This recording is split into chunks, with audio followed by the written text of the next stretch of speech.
Radio Paz presenta Preparando el Domingo. Esta relación de hijos con el Señor debe crecer, debe ser alimentada cada día con la escucha de su palabra, la oración, la participación en los sacramentos y la práctica de la caridad. Preparando el Domingo con el Padre José Luis Menéndez. Buenas tardes, queridos amigos, bienvenidos a una nueva edición de Preparando el Domingo con el Padre José Luis Menéndez. Yo soy el Padre Roberto Cid, que los saluda en este programa producido por Radio Paz, la emisora de la Arquidiócesis de Miami, que se transmite por las ondas radiales para todo el sur de la Florida, para todos los que nos escuchan en todo el mundo a través del internet y las aplicaciones para teléfonos celulares y dispositivos móviles de Radio Paz, tanto en plataforma Android como Apple. Y por supuesto también se escucha por todas las emisoras afiliadas a EWTN, todas las plataformas de EWTN y también la onda corta de EWTN, Radio Católica Mundial.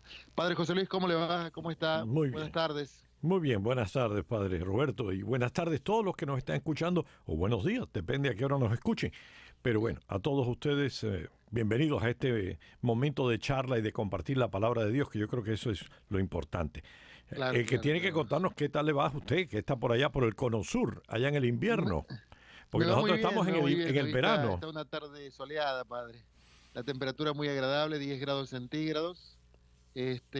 Hoy a la mañana amaneció nublado, destemplado, pero se ha puesto una tarde hermosa de invierno, bueno, aquí en la ciudad de Buenos Aires. En cambio, nosotros por aquí con mucho calor, así que ánimo, nos da envidia.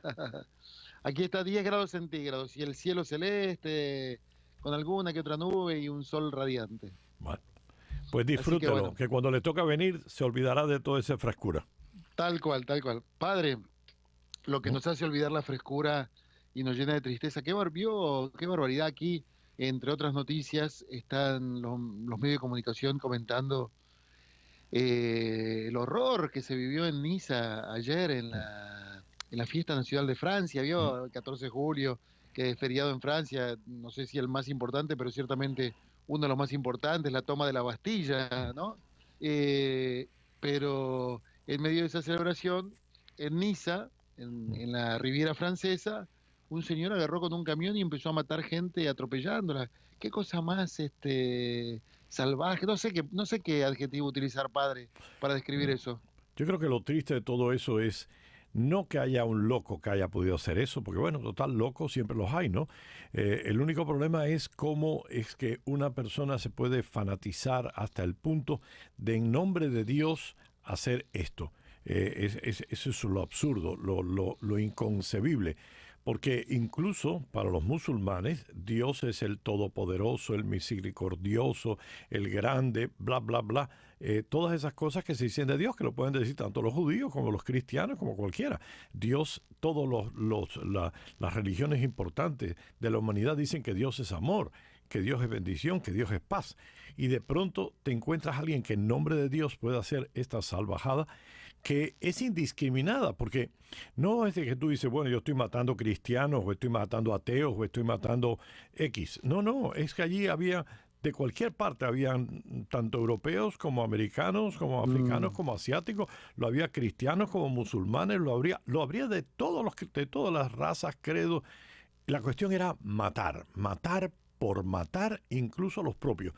Que esto es el sinsentido. Y para mí, más que sinsentido, es lo diabólico de cómo la religión puede ser tergiversada totalmente y ir a todo lo que precisamente Dios detesta y odia. Si se pudiera decir que Dios odia algo, es el mal.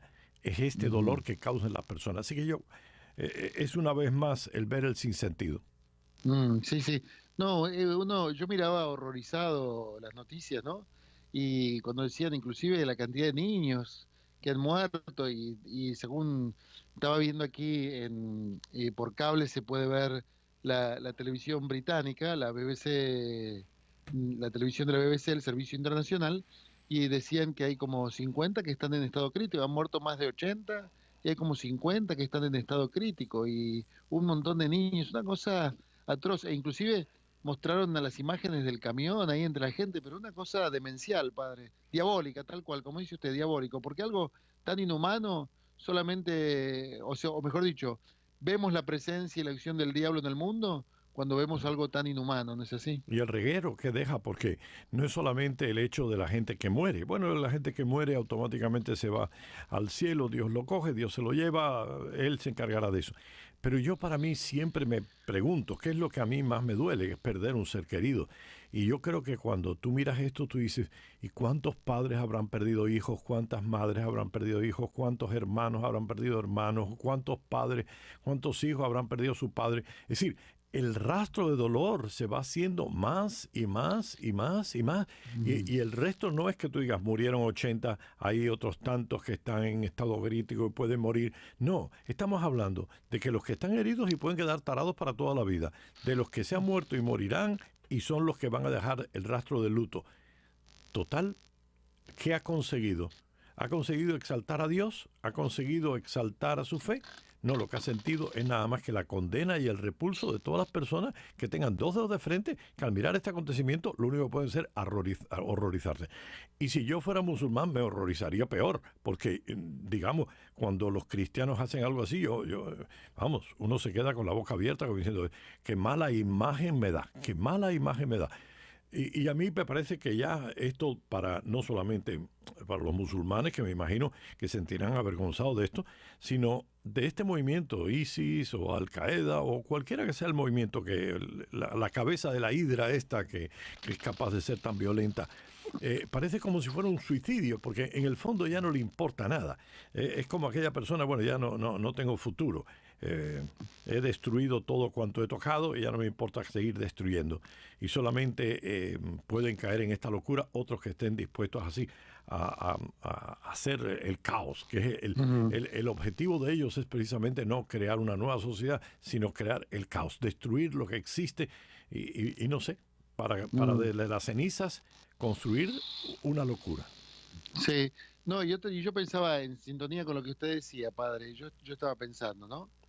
Imagínese usted, no solo las personas, bueno, los que se murieron, los familiares de los que se murieron, pero imagínese usted, queda traumatizado para toda la vida. Si usted estaba ahí en el bulevar ese, ¿no? Uh-huh. En la celebración del 14 de julio, y usted, aunque usted no lo lastimaron, pero usted vio cómo el camión atropellaba un montón de personas. Eso lo deja marcado, herido para toda la vida, no Sí. sé, traumatizado, yo no sé. Sí, y esto, y lo triste de todo esto es que esto va a crear, porque vamos a ver, los muertos están, los familiares, los amigos, los que estaban allí presentes y quedaron traumatizados, pero también esto crea una reacción de muchos elementos franceses ahora a apoyar la extrema derecha, porque esto es nada más que una moneda más en la máquina completamente antiemigrante. Yo estoy pensando, todos esos pobres señores que están allá afuera, que lo único que buscan es paz, que tienen un país destruido, que buscan nada más que encontrar un sitio donde rehacer sus vidas y donde criar a sus hijos, lo que se encuentran es un país horrorizado para recibir a nadie más. O sea que por un lado vemos al Papa Francisco diciendo hay que aceptarlos, son nuestros hermanos, son seres humanos, vienen huyendo de la barbarie, pero lo que vemos es que en Europa se encuentran estas reacciones violentas que hemos tenido en Francia varias veces, especialmente en Francia. Sí. Y de pronto los franceses, ¿qué van a decir? Sí, mándenoslo para acá, queremos recibirlo, vamos a darle una oportunidad. No, los que van a pagar justo por pecadores, y lo que va a haber es una reacción negativa tratando de barrer de cualquier clase de migración. Y yo creo que eso es parte de lo que pasó en Inglaterra con el Brexit, ¿no? Con lo que se llama el Brexit, la salida de Inglaterra de la Unión Europea. Y la razón es esa. Cuando ponían a estas personas en favor de separarse, ponían la gran línea, la gran masa de migrantes tratando de llevar a las puertas para poder encontrar paz y trabajo. Pero el miedo a estas acciones, el miedo a esta violencia hace que el rechazo sea total. O sea, oía, yo no sé si será, Dios quiera que no, pero oía en un programa de la televisión que estaba explicando, había de la televisión, me lo mandaron por email, y era hablando precisamente de esta situación de los musulmanes en Europa y la situación que hay en Europa, y decía Yo lo que auguro, decía el hombre exterior en inglés, es una guerra civil en Europa. Y auguro una guerra civil porque aquí, en la medida que este modo de pensar y de actuar esté creciendo, va a conseguir una reacción negativa. No olvidemos, Marine Le Pen con el partido suyo está creciendo.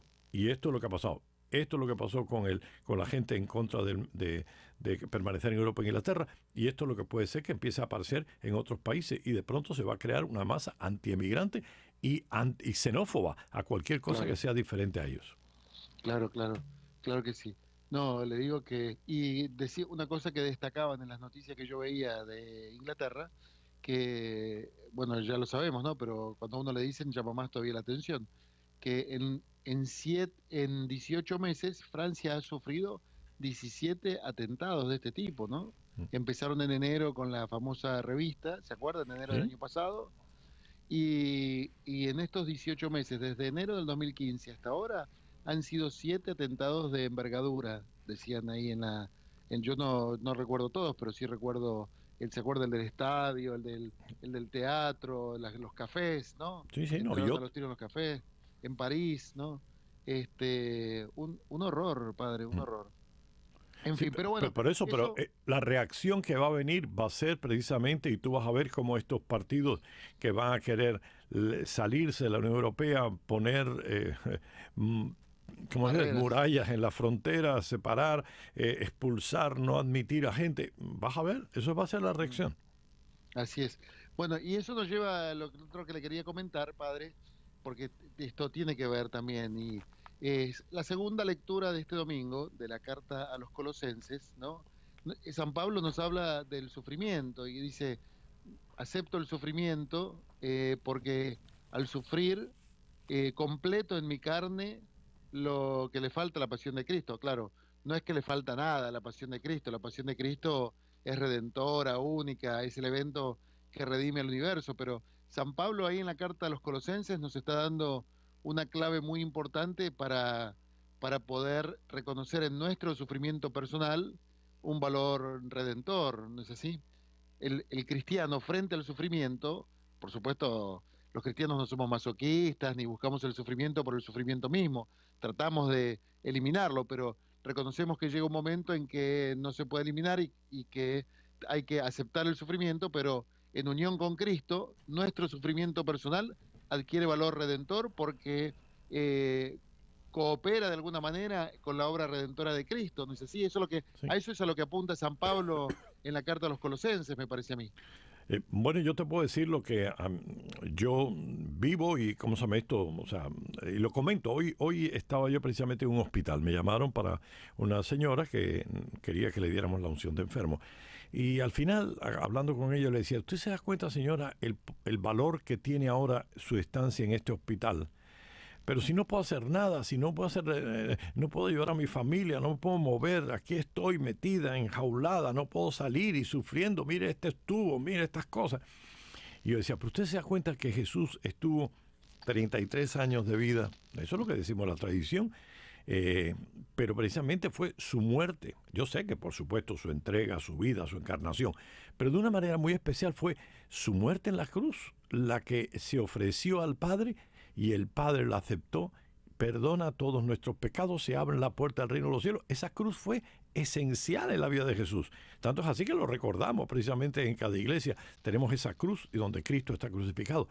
Digo, señora, usted está crucificada ahora en esa cama. Esos clavos son esos tubos. Esa imposibilidad de Jesús no poder hacer nada, de apenas decir 7 cosas, 7 palabras, como diríamos, ¿no? Ilimitado a eso, y sin embargo hizo tanto. Si nos diéramos cuenta que lo que tenemos que sufrir de todas maneras, porque estamos en esta cama, al ofrecérselo a Dios, lo convertimos en oro, lo convertimos en valor, le damos una importancia fundamental, tal vez haya más en el ofrecer que en el hacer. Hay tal vez más en esto que yo le ofrezco al Señor de lo que no puedo, o mi dolor, o mi frustración, o esta cama, y se la ofrezco al Señor, pues me hago uno. Y yo entiendo así esa escritura que tú me acababas de leer, ¿no? Esa unión con el Señor en su dolor, lo que hace que mi dolor tenga sentido. Si no, el dolor cristiano no tendría ningún sentido. El dolor de nadie tendría sentido. Pero nosotros vamos a sufrir algo. Vamos a sufrirlo ofreciendo y entonces en Cristo va a encontrar un valor sobrenatural. No lo vamos a hacer y lo único que vamos a hacer es morirnos en nuestro dolor y en nuestra desesperación. Podemos hacer algo con el dolor, podemos hacer algo con la impotencia, podemos hacer algo con el no poder, lo podemos todo en Cristo Jesús. Eso es lo que nos dice la Escritura. Así que yo creo que hay mucho que nosotros pudiéramos aprender y mucho que esta gente que nos está escuchando hoy, cualquiera de ustedes que nos esté escuchando, que está enfermo, que está en un hospital, que está imposibilitado de hacer tantas cosas que le gustaría hacer. ¿Cuántas veces la gente dice, a mí me gustaría, pero no puedo, por la edad o por la enfermedad o por las limitaciones? Bueno, pero puede hacer algo, puede hacer mucho. Puede interceder por nosotros, ofrecer esas limitaciones al Señor y ese dolor va a coger sentido. Así es. Y mucha gente hoy en día desespera, precisamente, y frente al sufrimiento, busca eliminar a la persona, ¿no? Por eso prosperan en tantos países leyes tan inhumanas de eutanasia y todas esas cuestiones, porque no se dan cuenta que el sufrimiento es inherente a la condición humana, porque es inherente también al amor, ¿no? El que ama sufre con el amado, porque como usted varias veces nos ha recordado, padre, amar no es un sentimiento, es buscar el bien del amado, y buscar el bien del amado exige a veces el sacrificio, y también buscar el bien del amado significa sufrir con el amado cuando el amado sufre. ¿O no? Exacto, y eso le da un valor infinito a ese amor, porque ahí es donde se muestra. El amor no se muestra en los momentos alegres, el amor no se muestra en que yo te quiero mucho, no, en que yo te quiero servir mucho. Y evidentemente no es agradable, y yo comprendo que es terrible. No el sufrir, fíjate que tanto que yo veo en algunos casos, no es tanto el sufrir lo que le molesta a la gente como el ver sufrir a los seres queridos sufriendo yo, ¿no? Las limitaciones que les impones a la otra persona. Pero ahí es donde está el problema, es que esas limitaciones no son más que una posibilidad para poder ofrecerte mi amor. Es decir, el hecho de saber que no puedes hacer esto y que yo lo voy a hacer por ti, es para mí me da la oportunidad de poder amarte. Una de las cosas que yo más detesto son celebrar mi cumpleaños. No sé, no me gusta que me celebren el cumpleaños, a pesar de que usted sea el cantante principal en ese cumpleaños. No sé, y es que no me gusta estar en el centro, no sé, no me siento bien estar en el centro. Detesto. Y eso que este año expandí mi repertorio, padre. No, lo sé. Pero por eso está usted hoy en Buenos Aires, para poder ganar otra vez ese acento porteño. Claro. Pero una de las cosas que me hizo pensar eso es que un amigo mío me dice, bueno, pero no es verdad que a ti te gusta celebrar la fiesta de los demás. Ah, claro, a mí me encanta celebrar la fiesta de otros, no la mía.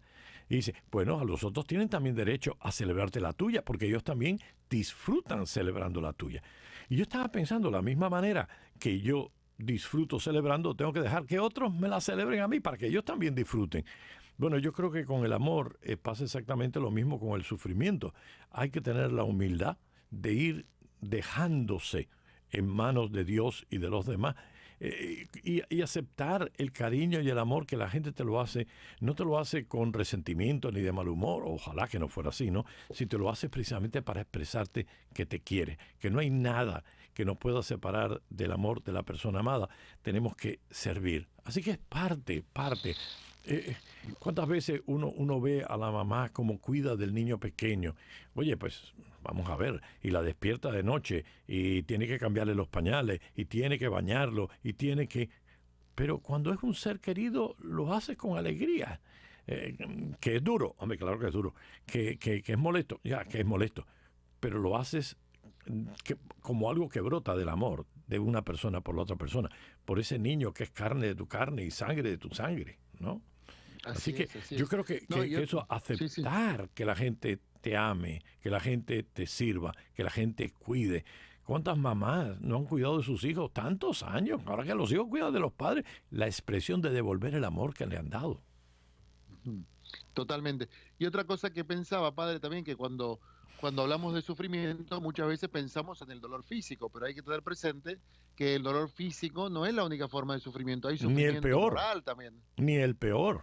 ni el peor. El dolor de corazón es el peor que el físico. Ujú. Yo, Es el dolor del alma, digamos, ¿no? sí, una de las cosas que la gente me dice, padre, el infierno, si Dios es tan bueno, el infierno no existe. Y yo le digo, pero un momentico, eso no es verdad, el de infierno existe, no solo porque es un dogma de fe, sino porque el infierno es la posibilidad que yo tengo de decirle a Dios no. Nadie está obligado a amar, el amor es libre y por tanto Dios, que quiere el amor, quiere la libertad, algo que nos dio es la libertad. Y esa libertad te da la opción a decir, yo quiero estar con Dios o yo no quiero estar con Dios. Nadie puede forzar a otro a estar por amor. No, el amor es libre. Así que Dios nos hace libre. Y una de las cosas que nos hace libre es decir no. Y bueno, en el no, ¿qué es el infierno? El infierno no es, para mí, yo sé lo que es simbólicamente, míticamente, el fuego, pero no es eso. Yo creo que es la ausencia del ser amado. Y yo te puedo decir una cosa, hay veces que yo veo hombres, hombretones, ¿cómo se llama esto? De edad, no niños pequeñitos, hombres hechos y derechos, que de pronto le hicieron a la mujer la vida un yogur, imposible de atender. Y la mujer ya se cansó y los abandonó. Y en ese abandono lloran. Y me acuerdo, gente, muchachos camerinos, llorar, padre, pero es que yo la amo. Hijo, pero ya la perdiste. Y ese dolor de la pérdida del ser amado es tan dolorosa que es peor que la del fuego o la del dolor físico. No, el corazón es más duro. Eso es lo que yo llamo el infierno. Si alguien me dice a mí qué rayos es el infierno, mira, la pérdida del ser amado. El que tú le hayas dicho no al amor y te hayas quedado fuera del círculo de ese amor. Y cuando te das cuenta que has perdido el amor, has perdido todo. El mayor dolor para mí no es el dolor físico, es el dolor del corazón, el dolor de la pérdida del amor. Y ese momento, yo te digo la verdad, aquella gente lloraba como un niño desesperado porque se daba cuenta de lo que había perdido. Así que, por tanto, señores, hay que saber aprovechar y cuidar lo que se tiene, porque lo que se tiene se puede perder. Y de la misma manera que cuidamos el cuerpo, de verdad, y mucha gente se va al gimnasio y disfruta haciendo que sus músculos luzcan cada vez más. Y muchas mujeres se van al spa, además de hacer gimnasia, ¿no? Pero otras se van al spa para que la piel, para que el pelo, para que todo luzca muy bien. Y está bien, no está mal, al contrario, antes de ver un adefesio por la calle, ver una persona que sea bonita es mejor que un adefesio, pero no se olviden que mucho más importante que el gimnasio, que mucho más importante que el spa, es el estar con el ser amado, estar con los hijos, porque ¿qué es lo que ocurre? Y usted lo ha visto porque usted es párroco y lo conoce. El vacío tan grande de estas parejas que no se han dado cuenta de lo que tenían y se dan cuenta de que ya sus hijos están estudiando y hay lo que se llama el síndrome del nido vacío. Y ahora se quedan vacíos. ¿Pero por qué no lo disfrutaste cuando lo tuviste? Porque sabemos que lo vamos a perder, se van a ir, van a volar. Disfruta. Y por eso, sin importancia es ir al gimnasio, importante ir al spa. Por favor, mucho más importante, darle tiempo a ese hombre que es tu marido, a darle tiempo a esa mujer que es tu mujer, darle tiempo a esos niños que son tus hijos, darle tiempo a esos hombres y mujeres que son tus padres, porque no los vamos a tener siempre, hay que disfrutarlo. El amor se tiene que ver también en el tiempo que nosotros le damos a las cosas. Y la prioridad es esa. Es por eso, y lo tengo con otra cosa, lo uno con el sábado, o sea, con el domingo para nosotros los cristianos. ¿Qué es lo que dice el derecho canónico? Bueno, el derecho canónico dice, abstente, no haga nada que te impida celebrar al Señor el día del Señor, pero tampoco que te impida descansar y tampoco que te impida estar con tu familia. Esto es lo importante. Al menos un día a la semana, la prioridad tiene que ser Dios todos los días, pero este día de una manera tiene que ser el descanso, la gloria a Dios y mi cuidado de mi familia y de mis amigos. Por favor, que el trabajo siempre estará allí, pero nuestros seres queridos tal vez no. Así es. Bueno, padre, entonces esta segunda lectura de la carta a los Colosenses se va a leer este domingo nos da mucha tela para cortar, para pensar sobre el sufrimiento, sobre el sentido cristiano del sufrimiento humano, tanto el sufrimiento físico como el sufrimiento moral, ¿no? El dolor del cuerpo, el dolor del alma. Pero le propongo que vayamos a una pausa y cuando volvemos de la pausa nos concentramos en el Evangelio del domingo, ¿le parece? ¿Cómo no? Perfecto. Vamos a la pausa entonces. Ya regresamos, preparando el domingo.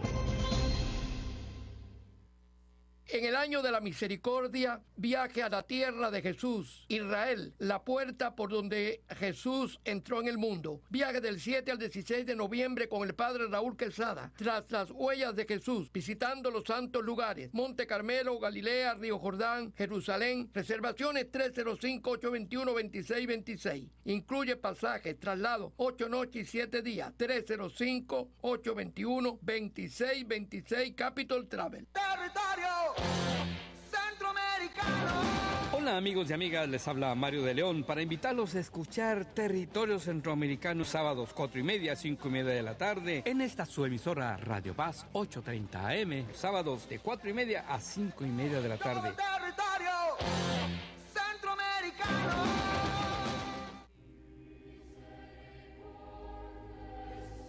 Para vivir el año de la misericordia, haz una obra de misericordia hoy.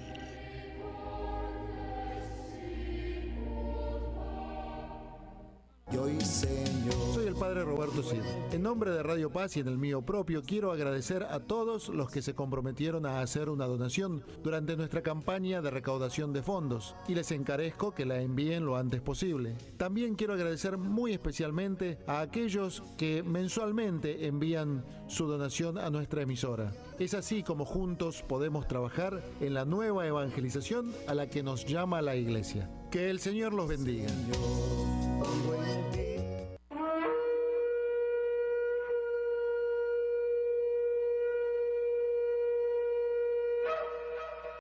El solo rezar. Alguien decía sí, pero con solo la oración no se hace nada. Sin la oración se hace menos. Creo que a todos nos hace bien levantar los ojos al cielo. Intenciones de oración del Papa Francisco para el mes de julio. Intención general. Para que sean respetados los pueblos indígenas amenazados en su identidad y hasta en su misma existencia. Intención por la evangelización, para que la Iglesia de América Latina y el Caribe, a través de la misión continental, anuncie con ímpetu y entusiasmo renovado el Evangelio.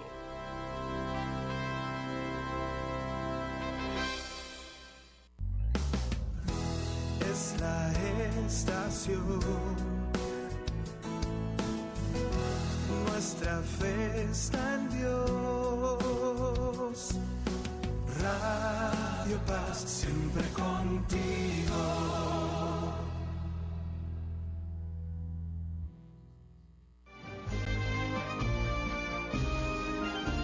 Ahora regresamos preparando el domingo. Bueno, seguimos preparando el domingo aquí en esta tarde de viernes en Radio Paz.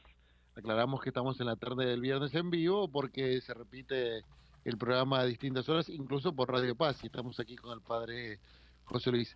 Padre, ya se acerca el 16º domingo del tiempo ordinario y estamos en este año leyendo el Evangelio según San Lucas. Le propongo que escuchemos el texto que se va a proclamar en todas las parroquias del mundo y después lo comentamos, ¿le parece? Sí, pero una cosa primero. Recuerda cuál fue el Evangelio del domingo pasado. El Evangelio del Buen Samaritano. Sí. La pregunta de Buen Samaritano es, ¿y quién es mi prójimo? Mi prójimo. ¿Okay? Sí. Porque el amor a Dios se compone del amor a Dios y el amor al prójimo. Y el domingo pasado dimos respuesta a la pregunta, ¿cuál es el amor al prójimo? ¿O cómo debe ser el amor al prójimo?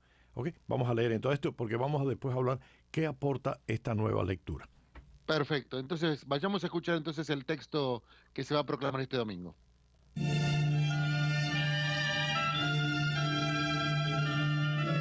Lectura del Evangelio según San Lucas, capítulo 10, versículos del 38 al 42. En aquel tiempo, entró Jesús en un poblado y una mujer llamada Marta lo recibió en su casa. Ella tenía una hermana llamada María, la cual se sentó a los pies de Jesús y se puso a escuchar su palabra. Marta, entretanto, se afanaba en diversos quehaceres hasta que, acercándose a Jesús, le dijo: Señor, ¿no te has dado cuenta de que mi hermana me ha dejado sola con todo el quehacer? Dile que me ayude. El Señor le respondió: Marta, Marta, muchas cosas te preocupan y te inquietan, siendo así que una sola es necesaria. Marta escogió la mejor parte y nadie se la quitará. Palabra del Señor.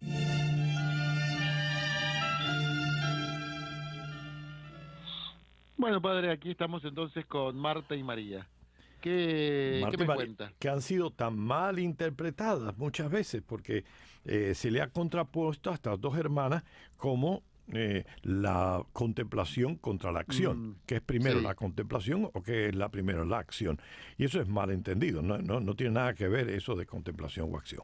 Así que vamos a tratar de entender un poquitico qué es lo que está pasando. Así que vamos a coger y vamos a entender un poquito algunas de las palabras que está diciendo, si te parece. Perfecto. Dice que por el camino, y Lucas, ¿te acuerdas que hemos estado hablando de el camino? Jesús entró en una aldea o un pueblo, un poblado, como lo quieras traducir, y entró en casa de una mujer de nombre Marta que lo recibió en su casa. Evidentemente que estamos hablando de que hay una mujer que lo invita a Jesús a sentarse a su mesa, a sentarse en su casa, a venir a su casa. Le ha abierto su hogar. Esto significa algo, significa que estas dos mujeres, luego vamos a verlo con María, son discípulas de Jesús, son personas que cuando se habla la Escritura y se dice que Jesús y los apóstoles iban de un pueblo para otro, dice que le acompañaban mujeres. Por tanto, algo que ya de por sí es revolucionario en la persona de Jesús es esta capacidad de unir a las mujeres en su entorno. Un buen rabino no permitiría que las mujeres estuvieran en ese entorno. Recuerda que un judío en público no podía dirigirle la palabra a una mujer, ¿no? Claro. La segunda, los rabinos pensaban que la palabra no era misión de las mujeres, era misión de los hombres. La misión de las mujeres era quedarse en casa y cuidar de los menesteres propios de casa, de una mujer. Y por tanto, estamos viendo cómo Jesús rompe el molde. Él es un hombre que es revolucionario en su forma de comportarse con las mujeres. Mujeres que lo siguen, mujeres que lo oyen como discípulo, es algo ya chocante y revolucionario. En este caso tenemos a dos discípulas de Jesús. Y vamos a ver, porque de la misma manera que María le abrió su casa, es decir, le abrió su hogar, que es más que las cuatro paredes, es decir, le abrió su hogar, le abrió su corazón. Nos encontramos ahora que María dice que ella era la hermana que tenía, se sentó a los pies del Señor para escuchar su palabra. Esta es la típica actitud del discípulo. ¿Te acuerdas? Cuando se habla de Pablo, se dice que él se formó a los pies de Gamaliel. Por tanto, actitud del maestro es sentarse, actitud del discípulo sentarse a los pies. Tal vez por eso es que tenemos un símbolo en la iglesia que se llama la cátedra, es la sede desde donde el párroco o el sacerdote, el que sea, es el que habla para las personas. Lo lógico sería que desde esa sede es donde se hiciera la prédica. Se hace desde el púlpito, pero desde la sede. Eso es la cosa por la cual las catedrales se llaman catedrales, porque es el sitio donde está la cátedra, es decir, la silla desde donde el obispo enseña. O sea que el obispo, el maestro siempre se sentaba y los discípulos se sentaban alrededor. Y ahora estamos viendo cómo esto es lo que está haciendo María. Por tanto, tenemos dos discípulos. Y dos discípulos que ahora una, Marta, que por cierto en arameo significa señora, significa la que está caminando de un sitio para otro, está llena del ajetreo de la acción. Tenemos que hacer esto, tenemos que hacer lo otro, tenemos que hacer lo de más allá. María, en cambio, está sentada a los pies, como estaba diciendo la Escritura. ¿Y qué es lo que van a hacer entonces? Ahora Marta se va a acercar a Jesús y le dice, oye, ¿no te da pena que mi hermana me haya dejado sola con todo el trabajo? Dile que me eche una mano. En el fondo, vamos a ver qué significa esto. Marta, ajetreada, preocupada y con la locura de todo el trabajo que tiene que hacer, lo que le está diciendo a Jesús es que ponga a su hermana en esa locura, en esa forma de actuar. Y cuando también le está diciendo un poco aquello de una indirecta, es como decirle a Jesús, ¿tú no crees que el puesto de la mujer sería estar en la cocina trabajando? ¿Tú no crees que esto que están haciendo ustedes ahí es cosa de hombres y no de mujeres? ¿No debería ella estando echándome una mano en la cocina con los platos? Porque hay que recordar que no solamente le estaban haciendo tal vez la comida a Jesús, le estaban haciendo la comida a él y a sus compañeros, o sea, a los apóstoles. Por tanto, estamos hablando de que no era una comida para tres, era una comida para más gente. Y entonces viene este momento en que Jesús le responde a ella, no es María la que tiene que ir y caer en tu órbita, eres tú la que tiene que caer en la órbita de María. Marta, Marta, te inquietas y estás nerviosa por tantas cosas. Solo una es necesaria. Sí, María escogió la parte mejor y esa no se le quitará. Es decir, María escogió la parte mejor y no se le quitará. ¿Cuál parte escogió María? La de escuchar la palabra de Dios para luego llevar a cabo la vida. Y es que, ¿no te parece a ti que hay muchas personas que en la vida se ponen a hacer cosas, se vuelven locos haciendo cosas sin ponerla en sus raíces, sin engarzarla, sin enraizarla precisamente en la escucha de la palabra? No es que lo que Marta estaba diciendo no era necesario, claro era necesario, pero tenía que hacerlo desde la palabra. Yo personalmente muchas veces, tú me imagino, otros también, se levantan por la mañana y se ponen a trabajar. Tenemos que hacer tantas cosas, tenemos que ir a la iglesia, tenemos que hacer misa, tenemos que decir esto, hacer esto, hacer esto, hacer esto, hacer esto. Y es verdad, hay que hacerlo. Pero ¿desde dónde sale esa actividad? Yo te decía al principio que el domingo pasado la respuesta que Lucas nos daba era ¿qué significaba amar al prójimo?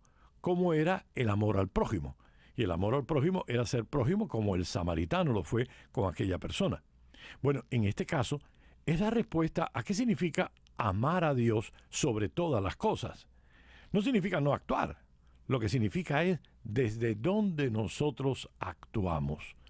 Y esto es importante, porque si no nace de la escucha de la palabra, de el seguimiento a través de la escucha, no es suficiente el seguimiento a través de la pura acción. La pura acción necesaria, pero sin estas raíces en la escucha de la palabra, lo que se va a convertir es en algo que nos puede quemar, nos puede destruir, porque nos va a mantener en una acción sin sentido. No vamos a saber por qué estamos haciendo lo que estamos haciendo, vamos a perder el horizonte, vamos a perder el objetivo, vamos a perder la razón por la que nosotros estamos haciendo eso. Es importante lo que significa amor a Dios, significa saber ponerse a los pies de Jesús para que desde la escucha de la palabra podamos hacer las cosas que María está haciendo. Por tanto, si tú te das cuenta, no es que la acción o la contemplación sean diferentes, no, son necesarias. Lo que hace falta es que nosotros sepamos enraizar una en la otra. No es que Marta se lleve a María a esa forma de actuar, sino que María se traiga a Marta a su forma de actuar, que sea escucha de la palabra. ¿Y por qué? Porque mira, todo pasará, pero lo que nunca va a pasar es la transformación de tu corazón.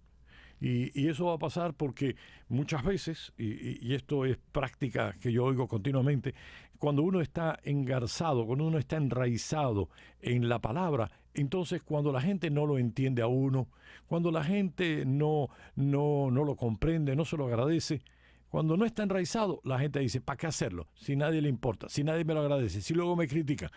Y sin embargo, estás enraizado en la palabra, si tú estás enraizado en la escucha del Señor, vas a hacerlo. Ya te escuchen o no te escuchen, ya te quieran o no te quieran, ya te lo agradezcan o no te lo agradezcan, ya te critiquen o no te critiquen. Porque tú no lo estás haciendo porque es algo que tú tienes que hacer, sino porque eso que vas a hacer emana de un compromiso y de un encuentro y de una unión con Dios, con esa palabra que has escuchado. Te podrán quitar todo menos esa palabra que tú has escuchado. Lo que está en tu corazón nunca se pierde. Y yo creo que esto es un poquito lo que nos decía el Señor a nosotros, los apóstoles, los discípulos del Señor, cuando decía que ellos no amontonen en la tierra donde les roban esto. Miren, pongan sus tesoros en el cielo. Y yo estaba pensando muchas veces cómo el trabajo que uno hace materialmente, pues puede que sea el próximo párroco que venga y lo tire, o puede ser que venga un loco como esos de ICE y lo vuelen. Pero lo que tú has puesto en el corazón de un ser humano, eso no te lo quita nadie. Y eso está para toda la eternidad. Porque esa palabra que tú pusiste en ese corazón le va a durar por toda la eternidad. Lo que hayamos hecho con una persona dura para siempre. Lo que hayamos hecho material pasa. Esa palabra que enraiza a María en la escucha del Señor le va a permitir luego llevar a cabo la misión de discípulo. Por tanto, yo creo que María y Marta son complementarias. Hace falta la acción, pero desde la escucha de la palabra. Marta, desentroncada de María, acaba en un activismo que puede destruirla. Pero Marta, enraizada en María, puede conseguir que su trabajo sea un trabajo que no destruya, sino que construya y encaje los golpes que la vida nos puede dar, o podamos ver la mano de Dios actuando en ella. Y esa, lo escuchaba hablar y pensaba, padre, esa es la Así gran que tentación. esto es un poquito lo que nos puede dar a nosotros a entender esto de lo que Marta y María son. Vamos a ver entonces cómo este encuentro con ellas nos puede ayudar a nosotros de esta manera, tal vez, ¿no? Sí, a eso iba, porque pensaba, el activismo siempre es una tentación para todos los cristianos y es una tentación muy cierta una para de los las curas, cosas ¿no? que muchas veces yo veo, por lo menos en la vida mía, es el encuentro precisamente de esta Marta y María. ¿Cuántas veces yo me convierto en María? ¿Cuántas veces yo me convierto en Marta? Cuando me convierto en Marta fue cuando yo sé que estoy trabajando porque sé que tengo que trabajar. Pero me pregunto si lo que estoy haciendo lo estoy haciendo por mí o lo estoy haciendo porque eso emana del Señor. Claro.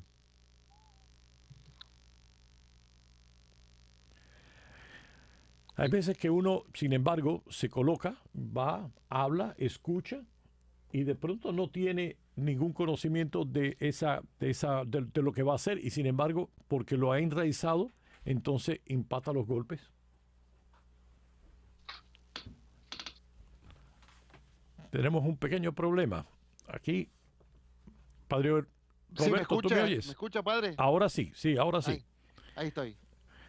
Yo me No, le imagino decía- que eso que hemos oído, que hemos visto en Marta y María es la mejor forma de que yo puedo amar a Dios. ¿Cómo Sí, sí, puedo sí. amarlo? Escuchar a Dios. Y desde ahí hago todo lo demás. Totalmente. Yo le decía, padre, que es una tentación para muy real para los curas, ¿no? Ese activismo. No, y para todos. Y para cuántos laicos. Porque muchas veces uno dice, tenemos a un laico comprometido. Y me pregunto, ¿ese laico comprometido, ese compromiso, nace de qué? ¿De qué nace el compromiso? ¿De la acción? ¿De que la gente te lo agradezca? ¿O de que seas el líder y que la gente te reconozca como líder? Porque si es así, eso te lo va a quitar en el primer acontecimiento negativo que te encuentres. Y sin embargo, si lo hace desde la escucha de la palabra, eso no tiene límite. Eso es una cosa que vale la pena. Sí. Y otra cosa también, padre, y vinculándolo con lo que va a ser la segunda lectura de este domingo de la carta a los Colosenses, es precisamente cuando estamos enraizados en la palabra, cuando estamos enraizados en Cristo, unidos a Él por la oración y por la escucha orante de su palabra, que también le vamos a encontrar sentido al sufrimiento, si no, nos va a aplastar. Exacto. Bueno. Pero fíjate, ese seguimiento a Jesús, volvemos a lo mismo que estábamos diciendo antes. Si está enraizado en la palabra, el sufrimiento se lleva como Cristo la cruz al Calvario. Cuando no se está enraizado en la palabra, te van a decir, ¿Por qué me pasa eso a mí si yo he sido bueno? ¿Por qué? Bueno, si tú encuentras en la palabra del Señor lo que el Señor sufrió por ti, eso es importante. Darte cuenta de que entonces puedes tener la fuerza, enraizado en la palabra, tener la fuerza para llevar tu cruz. Sin estar enraizado en la palabra, no vas a tener la fuerza. Por eso, una de las cosas que está para esta lectura del día de hoy nos dice es, lo primero es saber escuchar. El escucha. No, padre, pero si ya yo lo sé todo. Si, padre, ya lo he escuchado yo todo. No, escucha. ¿Cuántas veces yo me estoy mirando? ¿Cuántos años de cura yo tengo? Si son cada 3 años yo tengo que predicar esta misma palabra, cada 3 años. No, resulta que ¿cuántas veces yo habré predicado este evangelio? Y sin embargo, si escucha la palabra, siempre es diferente, siempre es nueva. Lo que pasa es que lo que no puedo decir es, no, ya yo lo sé, esto es lo que significa es esto y esto es lo que va a decir es esto. No, porque la palabra de Dios es viva. La escucha del Señor te va a hacer entender de una manera diferente. Todos los que llevamos años en el Evangelio, en cualquiera de las formas de ministerio, tenemos que hacer que nuestra vida sea nueva cada día, porque la escucha es nueva. Hay una segunda cosa que a mí me gusta resaltar de este Evangelio. Hay que romper los moldes. Es decir, Jesús rompió los moldes. Para entrar en el reino de los cielos hay que romper los moldes. Todos estamos llamados a ser discípulos. En aquella época era contra la cultura el que una mujer fuera un discípulo de un rabino. Y Jesús, en cambio, lo hizo. Nosotros tenemos que abrir nuestra capacidad de buscar en cualquier lugar. Cualquier persona es capaz de ser discípulo de Jesús. Porque ser discípulo de Jesús es el que oye la palabra. Deja que como la semilla caiga en el corazón y como semilla fructifique. Todos somos discípulos toda la vida. Y todos tenemos, pues, yo no me gusta decir la obligación, pero sí el reto de hacer discípulos a otras personas. ¿Y por qué no? La obligación, porque somos evangelizadores. Claro. El que es discípulo es también misionero, como dicen los obispos de América Latina, ¿no? En Aparecida. Y el Papa Francisco recuerda constantemente, ¿no? Exacto, yo creo que sí. Y luego hay otra cosa también que hace Marta. Marta, la señora, Marta, la que se dedique. Pero Marta hace una cosa muy importante, algo que para los judíos y para los semitas en general hasta el día de hoy es muy importante, y es la hospitalidad. Ser la persona que sea capaz de hacer algo bienvenida a la persona. Y yo estoy pensando en los ushers, ¿no? En los ujieres, depende de cómo le llamen al nombre, en las distintas cosas. Aquí en los Estados Unidos muchas veces se le llama nombre de usher. ¿Y quiénes son? Los que están a la puerta, los que están recibiendo a las personas, los que les dan la bienvenida, los que les hace sentir en casa, los que los sientan, los que cuando ven que una persona está tosiendo, a lo mejor le vienen a la ayuda, o que el niño está llorando y le vienen a la ayuda de la persona para ver de qué manera se le puede ayudar. Y yo me imagino que estos son las Martas, pero las Martas no porque están trabajando, corriendo de un sitio por otro, sino son las personas que enraizadas en la palabra hacen sentir acogido a ese hermano nuestro que viene a nuestra iglesia. Por tanto, yo creo que es importante que estos ministerios de la acogida, esta hospitalidad tan importante, esto que hizo Marta, lo tenga, pero que se acuerden siempre de decir que tiene que estar enraizado en la palabra. La palabra les va a dar la razón por la cual ellos están haciendo lo que están haciendo. Sin esa razón, lo que van a convertirse es en el sheriff de turno o en el dictador de turno, el que va a dirigir el policía. Un ujier no es un policía. Un policía es la Marta que no oye la palabra. Pero en cambio, cuando han escogido la palabra, se convierten en personas que tengan como ministerio esa acogida calurosa, esa bienvenida alegre, ese servicio a la persona que está llevando. Así que yo creo que esto es importante, porque no es contraponer una a otra, sino integrar una con otra. Porque tampoco es la cuestión de siempre estar oyendo la palabra de Dios y decir, bueno, aquí está oyendo la palabra, qué buena es. No es suficiente. A Dios rogando y con el mazo dando. Pero se da el mazo desde qué perspectiva. ¿Desde qué perspectiva? Aún los religiosos contemplativos, que hacen una labor fabulosa por el bien de la iglesia, trabajan también, ¿no? Tienen su tiempo de trabajo. No es tanto el tiempo en la capilla, ¿no? Tienen sus momentos de oración y sus momentos de trabajo que el mismo horario, la misma regla les marca, ¿no? San Benito, rezar y trabajar, hora y labora, ¿no? Bueno, es que ya lo dijo San Pablo, el que no trabaja y que no coma. Tal cual. No es cuestión, la iglesia no es cuestión de vagos, ni los monasterios son cuestión de vagos y vagas. No, son personas que están trabajando en un campo, pero están trabajando también de otra forma para ganarse su propio sustento, como lo decía Pablo, ¿no? Yo he estado entre ustedes, he predicado la palabra y me he mantenido con el trabajo de mis manos. Así que, no, el trabajo es una cosa digna, es una cosa que enaltece a las personas. Y no hay cosa más triste cuando uno encuentra una persona que dice, padre, es que yo estoy buscando trabajo porque no tengo un trabajo. El trabajo es necesario, por supuesto, que enaltece a la persona y le da su dignidad. Pero recordemos siempre, el trabajo desde la palabra, para poder entonces iluminarla y fortalecerla.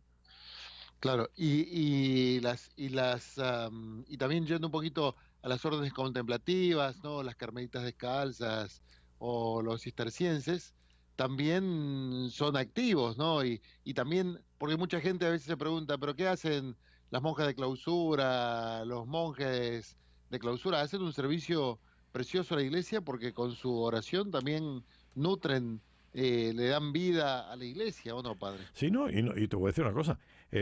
Pío XII llamaba a las monjas de clausura los pulmones de la iglesia. Y hay una cosa, estar rezando no es una cosa como si uno estuviera tumbado en una hamaca tomándose una Coca-Cola, no es eso.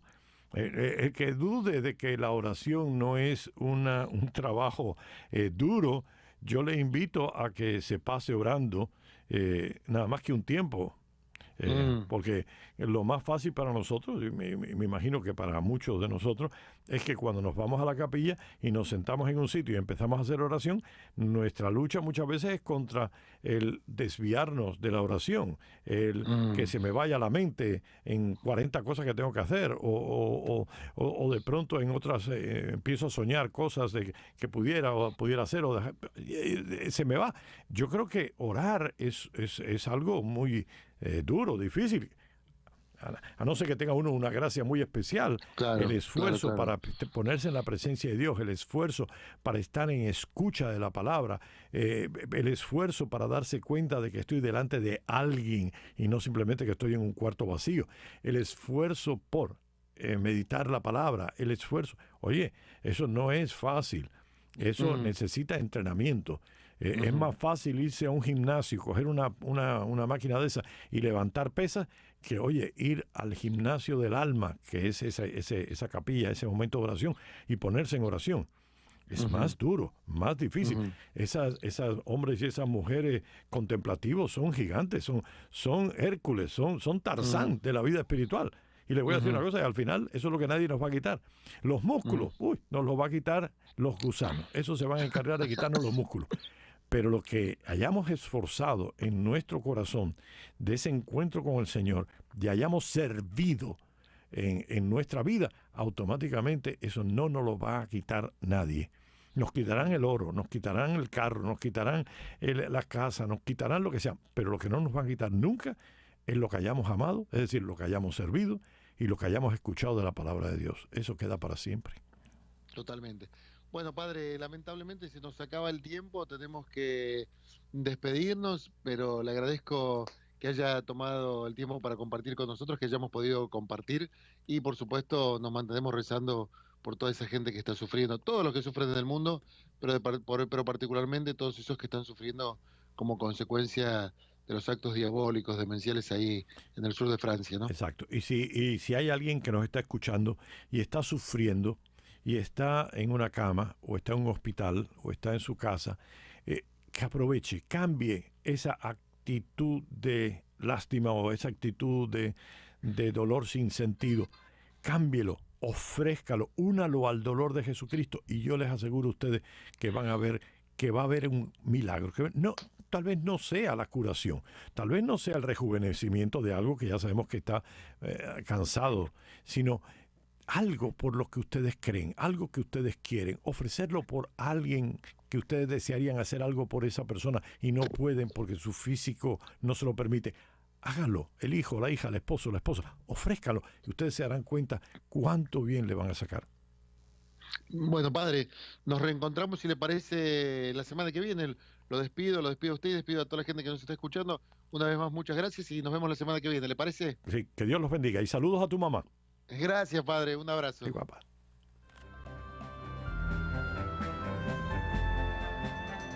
Radio Paz presentó Preparando el Domingo.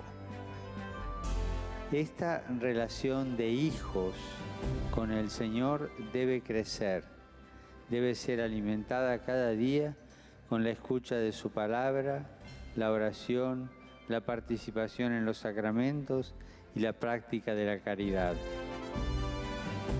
Preparando el Domingo con el Padre José Luis Menéndez.